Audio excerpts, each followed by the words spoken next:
ನಮಸ್ಕಾರ. News 18 digital ಕಂಟೆಂಟ್ಗೆ ಸ್ವಾಗತ. ನಾನು ಧನುಶ್ರೀ ಪೂಜಾರಿ.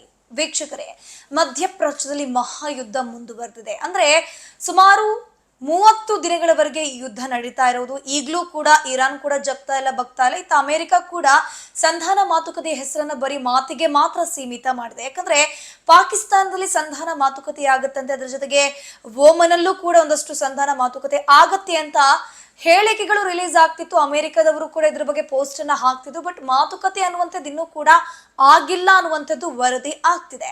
ಸೊ ಈ ಮಧ್ಯಪ್ರಾಚ್ಯ ಯುದ್ಧದಿಂದಾಗಿ ನಾವು ಗಮನಿಸ್ತಾ ಹೋಗ್ಬೋದು ಯಾವ ರೀತಿ ಭಾರತದಲ್ಲಿ, ವಿಶ್ವದಲ್ಲಿ ಗ್ಯಾಸ್ ಅಭಾವ ಉಂಟಾಯಿತು ಅಂತ. ಅದ್ರ ಜೊತೆಗೆ ನಿಧಾನವಾಗಿ ಈಗ ತೈಲದಲ್ಲೂ ಕೂಡ ಅಂದ್ರೆ ಪೆಟ್ರೋಲ್, ಡೀಸೆಲ್ ಕೂಡ ಅಭಾವ ಆಗೋದಕ್ಕೆ ಶುರುವಾಗಿದೆ. ಎಸ್ಪೆಷಲಿ ಕೆಲ ತೈಲ ಕಂಪನಿಗಳು ಏನ್ ಮಾಡ್ತಿದ್ದಾವೆ, ಪೆಟ್ರೋಲ್ ಬಂಕ್ನವರು ಲೀಟರ್ ಪೆಟ್ರೋಲ್ ಮೇಲೆ 2 ರಿಂದ 3 ರೂಪಾಯಿ, 4 ರೂಪಾಯಿ ಏರಿಕೆ ಮಾಡ್ತಿದ್ದಾರೆ. ನಯಾರ ಆಲ್ರೆಡಿ 3 ರೂಪಾಯಿ ಏರಿಕೆ ಮಾಡಿದ್ದಾರೆ. ಸೊ ಅದೇ ರೀತಿ ಇನ್ನೂ ಕೂಡ ಪೆಟ್ರೋಲ್ನ ಅಭಾವ ಶುರುವಾಯಿತು ಅಂತಂದ್ರೆ ಪೆಟ್ರೋಲ್ ದರ 1 to double ಆಗುವಂತ ಚಾನ್ಸಸ್ ಇದೆ. ಸೊ ಲಕ್ಕಿಲಿ LPG ಗ್ಯಾಸ್ ಅಭಾವ ಆಗ್ತಾ ಇತ್ತು. ಆದ್ರೂ ಕೂಡ ಈಗ ಹರ್ಮುಜ್ ಭಾರತಕ್ಕೆ ಓಪನ್ ಇದೆ. ಅಂದ್ರೆ ಇರಾನ್ ಏನಿದೆ ತನ್ನ ಸ್ನೇಹಿ ರಾಷ್ಟ್ರಗಳು, ಪ್ರಮುಖವಾಗಿ 5 ರಾಷ್ಟ್ರಗಳಿಗೆ ತಮ್ಮ ಜಲಸಂಧಿ ಏನಿದೆ ಹರ್ಮುಜ್ ಅನ್ನ ತೆರೆದಿಡುತ್ತೆ.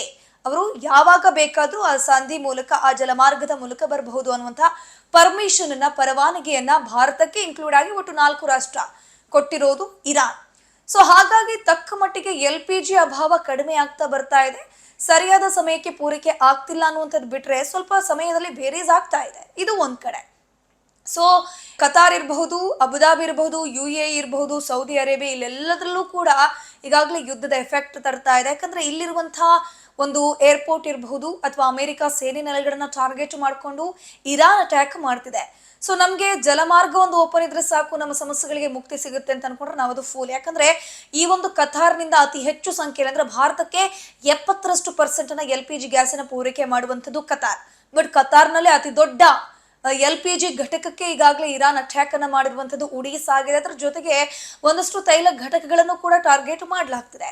ಈಗ ಯುದ್ಧ ಎಲ್ಲಿವರೆಗೂ ಬಂದು ನಿಂತಿದೆ ಅಂತಂದ್ರೆ ಇರಾನ್ನಲ್ಲಿ ಎಸ್ಪೆಷಲಿ ಇಸ್ರೇಲ್ ಏನ್ ಮಾಡ್ತಾ ಇದೆ, ಇರಾನ್ನ ವಿವಿಗಳು, ಇರಾನ್ನ ಹಾಸ್ಪಿಟಲ್ಗಳು, ಸಾರ್ವಜನಿಕ ಕಟ್ಟಡಗಳನ್ನು ಕೂಡ ಟಾರ್ಗೆಟ್ ಮಾಡೋದಕ್ಕೆ ಶುರು ಮಾಡಿದ್ದಾರೆ. ಒಂದ್ ರೀತಿ ಯುದ್ಧ ನೀತಿಯನ್ನ ಉಲ್ಲಂಘನೆ ಮಾಡ್ತಾ ಇದ್ದಾರೆ ಇವರು ಅನ್ನುವಂಥದ್ದು ಕೇಳಿ ಬರ್ತಾ ಇದೆ. ಯಾಕಂದ್ರೆ ಪ್ರಮುಖವಾಗಿ ಮೊದಲ ಯುದ್ಧ ಆರಂಭ ಆದ ಮೊದಲ ದಿನಗಳಲ್ಲಿ ಅಂದ್ರೆ ಅಮೆರಿಕ ಏನ್ ಮಾಡುತ್ತೆ, ಇರಾನ್ನ ಸ್ಕೂಲನ್ನ ಟಾರ್ಗೆಟ್ ಮಾಡುತ್ತೆ. 40 ರಿಂದ 45ಕ್ಕೂ ಹೆಚ್ಚು ವಿದ್ಯಾರ್ಥಿಗಳು ಸಾವನ್ನಪ್ತಾರೆ. ಸೊ ಅದಾದ್ಮೇಲೆ ಭಾರಿ ಆಕ್ಷೇಪ ವ್ಯಕ್ತವಾಗ್ತಾ ಇದೆ. ನಿಮ್ಮ ಕೋಪವನ್ನ ದೊಡ್ಡವ್ರ ಮೇಲೆ ತೀರಿಸ್ಕೊಳ್ಳಿ, ಪುಟ್ಟ ಮಕ್ಕಳ ಮೇಲೆ ಯಾಕೆ ತೀರಿಸ್ಕೊಳ್ತೀರಾ ಅನ್ನುವಂಥ ಸ್ಟೇಟ್ಮೆಂಟ್ಗಳು. ಅದಾದ ಮೇಲೆ ಸರಿ ಆಯ್ತು, ಅಮೆರಿಕ ಕೂಡ ಹೇಳಿಕೆ ಕೊಡ್ತಾ ಬಂತು, ಮೂಲ ಸೌಕರ್ಯಗಳನ್ನ ನಾವು ಟಾರ್ಗೆಟ್ ಮಾಡಲ್ಲ, ವಾಟರ್ ಪ್ಲಾಂಟ್ ಗಳನ್ನ ನಾವು ಟಾರ್ಗೆಟ್ ಮಾಡಲ್ಲ ಅಂತ ಹೇಳಿತಾದ್ರೂ ಕೂಡ ಈಗ ಇಸ್ರೇಲ್ ಏನು ಮಾಡ್ತಾ ಇದೆ, ಇಸ್ರೇಲ್ಗೂ ಕೂಡ ಅಮೆರಿಕ ವಾರ್ನಿಂಗ್ ಕೊಟ್ಟಿತ್ತು. ಏನಪ್ಪಾ ಅಂತಂದ್ರೆ ನೀವು ಮೂಲ ಸೌಕರ್ಯಗಳನ್ನ ಟಾರ್ಗೆಟ್ ಮಾಡಬೇಡಿ, ನಾಗರಿಕರನ್ನ ಟಾರ್ಗೆಟ್ ಮಾಡಬೇಡಿ, ನಾವು ಕೂಡ ಇದಕ್ಕೆ ಪರ್ಮಿಷನ್ ಕೊಡೋದಿಲ್ಲ ಅಂತ ಹೇಳ್ಕೊಂಡು ಇಸ್ರೇಲ್ಗೆ ಅಮೆರಿಕ ಹೇಳಿತ್ತು. ಬಟ್ ಹಾಗಾಗಿಲ್ಲ.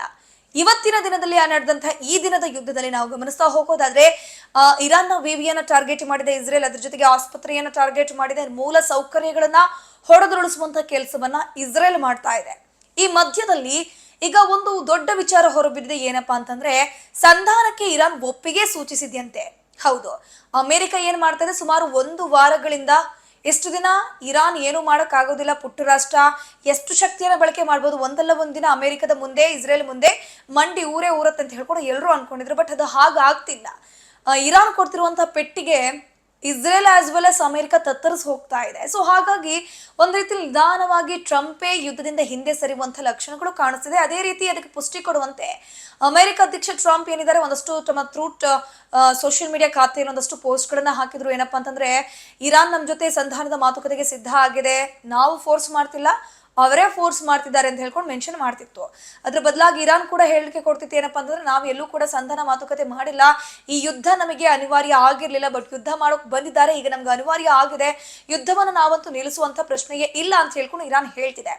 ಈ ಎಲ್ಲ ಬೆಳವಣಿಗೆ ಮಧ್ಯೆ ಈಗ ಇಸ್ಲಾಮಾಬಾದ್ನಲ್ಲಿ, ಪಾಕಿಸ್ತಾನದಲ್ಲೂ ಕೂಡ ಸಂಧಾನ ಸಭೆ ವಿಫಲ ಆಗುತ್ತೆ. ಈಗ ಇಸ್ಲಾಮಾಬಾದ್ನಲ್ಲಿ ಮತ್ತೆ ಸಂಧಾನದ ಮಾತುಕತೆ ಇದೆಯಂತೆ. ಸೊ ಆಲ್ಮೋಸ್ಟ್ ಸಂಧಾನಕ್ಕೆ ಒಪ್ಪಿಗೆ ಸೂಚಿಸುವಂತ ಚಾನ್ಸಸ್ ಇದೆ ಇರಾನ್ ಅನ್ನುವಂಥ ಮಾತುಗಳು ಕೇಳಿ ಬರ್ತಿದೆ. ಬಟ್ ಇರಾನ್ ಇಲ್ಲಿ ಒಂದಷ್ಟು ಕಂಡೀಷನ್ ಅನ್ನು ಹಾಕಿದೆ, 5 ರಿಂದ 6 ಕಂಡೀಷನ್ಗಳು. ಆ ಕಂಡೀಷನ್ಗೆ ಅಮೆರಿಕ ಮತ್ತು ಇಸ್ರೇಲ್ ಏನಾದ್ರೂ ಒಪ್ಪಿಗೆ ಸೂಚಿಸಿದ್ರೆ ಮಾತ್ರ ಇರಾನ್ ಈ ಯುದ್ಧದಿಂದ ಹಿಂದೆ ಸರಿಯತ್ತೆ ಅಂತ ಹೇಳಲಾಗ್ತಿದೆ. ಸೊ ಹಾಗಾದ್ರೆ ಆ 5 ರಿಂದ 6 ಕಂಡೀಷನ್ ಏನು ಅಂತ ನೋಡ್ತಾ ಹೋಗೋದಾದ್ರೆ, ಒಂದು, ಪರಮಾಣು ಸ್ಥಾವರದ ಮೇಲೆ ಅಟ್ಯಾಕ್ ಮಾಡಬಾರ್ದು, ನಮ್ಮ ಹತ್ರನೂ ಕೂಡ ಪರಮಾಣು ಶಸ್ತ್ರಾಸ್ತ್ರಗಳು ಇರಬೇಕು, ಅದರಲ್ಲಿ 40% ನಾವು ಇಟ್ಕೊಂಡು 60% ನಾವು ಸಂಸ್ಥೆಗೆ ಕೊಟ್ಬಿಡ್ತೀವಿ ಅಂತ. ಇನ್ನೊಂದು, ಅಮೆರಿಕ ಮತ್ತೆ ಇಸ್ರೇಲ್ ಏನಿದೆ ನಮ್ಮ ಮೇಲೆ ಅಟ್ಯಾಕ್ ಮಾಡಕ್ ಬರಬಾರ್ದು, ಇಲ್ಲಿಗೆ ಸ್ಟಾಪ್ ಆಗಬೇಕು.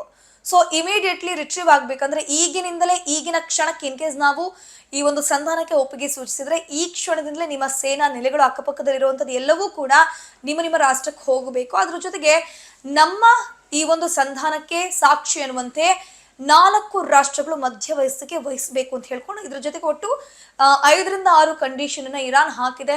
ಕಾದ್ ನೋಡೋಣ ಇದು ಎಲ್ಲಿವರೆಗೂ ಯುದ್ಧ ಹೋಗಿ ನಿಲ್ಲತ್ತೆ ಅಂತ. ಒಂದ್ ಕಡೆ ಇರಾನ್ ಯಾವ್ದಕ್ಕೂ ಜಗ್ತಾ ಇಲ್ಲ, ಬಗ್ತಾ ಇಲ್ಲ. ಇನ್ ಕೇಸ್ ಇರಾನ್ ಹಾಕಿರುವ ಕಂಡೀಷನ್ಗೆ ಓಕೆ ಸೂಚಿಸಿದ್ರೆ ಅಮೆರಿಕ ಮತ್ತೆ ಇಸ್ರೇಲ್ ಈ ಯುದ್ಧಕ್ಕೆ ಒಂದು ಫುಲ್ ಸ್ಟಾಪ್ ಬೀಳುತ್ತೆ, ವಿಶ್ವದಲ್ಲಾಗಿರುವಂತಹ ಅತಂತ್ರಕ್ಕೆ ಒಂದು ತಾರ್ಕಿಕ ಅಂತ್ಯ ಸಿಗುತ್ತೆ ಅಂತ ಹೇಳ್ತಾ ಈ ವಿಡಿಯೋವನ್ನ ಮುಗಿಸ್ತಾ ಇದ್ದೀನಿ. ನಿರ್ಭೀತ, ನಿಷ್ಪಕ್ಷಪಾತ, ವಿಶ್ವಾಸಾರ್ಹ ಸುದ್ದಿಗಳಿಗೆ ಹೆಸರಾಗಿರುವ ನ್ಯೂಸ್ 18 ಕನ್ನಡ ಈಗ ಆಪ್ನಲ್ಲೂ ಲಭ್ಯವಿದೆ. ದಯವಿಟ್ಟು ಇಲ್ಲಿರುವ QR ಕೋಡ್ನ ಸ್ಕ್ಯಾನ್ ಮಾಡಿಕೊಂಡು ಆಪ್ ಡೌನ್ಲೋಡ್ ಮಾಡೋದಕ್ಕೆ ಮರಿಬೇಡಿ. ನಿಮ್ಮ ಬೆಂಬಲ ಹೀಗೆ ಸದಾ ನಮ್ಮೊಂದಿಗಿರಲಿ. ಧನ್ಯವಾದ.